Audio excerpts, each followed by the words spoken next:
देखिए, मुझे सीधा-सीधा बताइए, क्या मैं अरबपति बनूँगा? क्या मैं लाइफ़ में बहुत पैसे कमाऊँगा?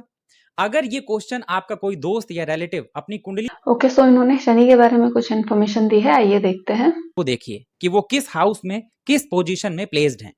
अब ये लॉजिक तो आप जानते होंगे, इस दुनिया में सिर्फ 1% लोग अरबपति हैं।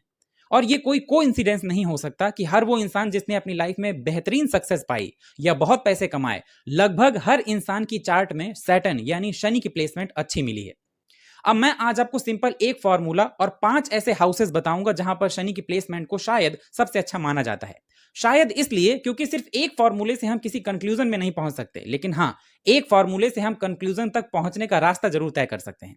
तो आइए मैं आपको बताता हूं वो भाव कौन से हैं और क्यों वहां पर सैटर्न यानी शनि को सबसे अच्छा प्लेसमेंट कहा जाता है।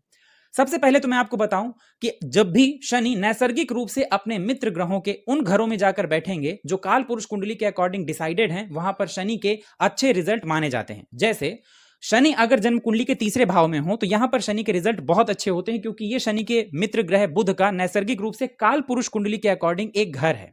यहां पर शनि इंसान को इतना मेहनती और इफर्टिव बना देते हैं कि कहते हैं ऐसा इंसान मेहनत करके अपने पराक्रम से भाग्य को भी अपने सामने झुका देता है। दूसरा घर है छठा भाव, यह भी काल पुरुष कुंडली के अकॉर्डिंग बुध का घर है।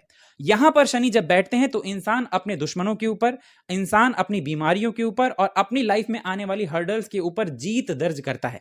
कहते हैं कि अगर छठे भाव में किसी इंसान के शनि बैठे हो तो ऐसा इंसान अपनी लाइफ में ऐसा मुकाम जरूर हासिल करता है जो उसके परिवार में या उसके खानदान में कभी किसी ने नहीं किया होता। तीसरा भाव है जन्म कुंडली का नवम भाव। ये घर देवगुरु बृहस्पति यानी जुपिटर का हाउस है और ये इकलौता ऐसा प्लेनेट है, एक इकलौता ऐसा घर है जहां पर सैटर्न के रिजल्ट बहुत अच्छे देखे जाते हैं। कमी सिर्फ इतनी है कि शनि जब यहां पर बैठते हैं तो वो आपको जल्दी रिजल्ट नहीं करते, यानी जब अपनी लाइफ में आप जैसे जैसे उम्र के पड़ाव को पार करेंगे आप सक्सेस की ओर बढ़ते जाएंगे। अगला भाव है शनि का 10th हाउस। दशम भाव शनि का अपना घर होता है और यहां पर शनि कारक हो जाते हैं। नो डाउट कि यहां पर शनि बैठकर बहुत ज्यादा स्ट्रगल बढ़ा देते हैं, मेहनत बढ़ा देते हैं, लेकिन जितने भी हाई लेवल एडमिनिस्ट्रेटिव ऑफिसर्स आपको अपनी लाइफ में दिखेंगे या प्राइवेट या गवर्नमेंट सेक्टर में जो बड़े लेवल के अधिकारी दिखाई देंगे या बिजनेस में बहुत आगे जो लोग दिखाई देंगे, कई बार उनकी कुंडली में सैटर्न का संबंध 10th हाउस से देखा जाता है। इसके बाद 11th हाउस जो शनि का प्रॉपर अपना घर है, यहां पर शनि अगर हो और उनकी पोजीशन अच्छी हो तो ऐसे शनि इंसान को धीरे धीरे ही सही लेकिन अरबपति जरूर बनाते हैं। तो कमेंट सेक्शन में कमेंट करके बताइए आपकी जन्म कुंडली में शनि किस भाव और किस राशि में बैठे हैं।